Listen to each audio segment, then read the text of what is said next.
নমস্কার বন্ধুরা, তোমরা কেমন আছো? আশা করি তোমরা সবাই ভালো আছো।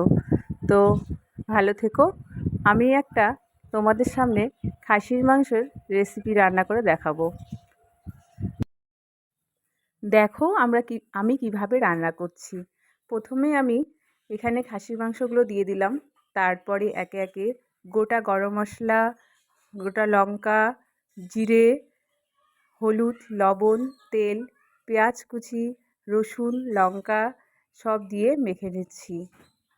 মেখে নেওয়ার পরে আমি কিছুক্ষণ এই মশলা দিয়ে নিলাম। দিয়ে কিছুক্ষণ আবারও মাখবো। মাখার পরে মাখাটা খুব ভালো করে মাখতে হবে। মাখাতেই অর্ধেক মাংস মনে হবে রান্না হয়ে গেছে। তো এখন খুব ভালো করে মেখে নিলাম। দেখো কালারটা খুব সুন্দর হয়েছে। তো এখন আমি মেখে কিছুক্ষণ রেখে দিব। তার উপরে আলুগুলো দিয়ে দিচ্ছি।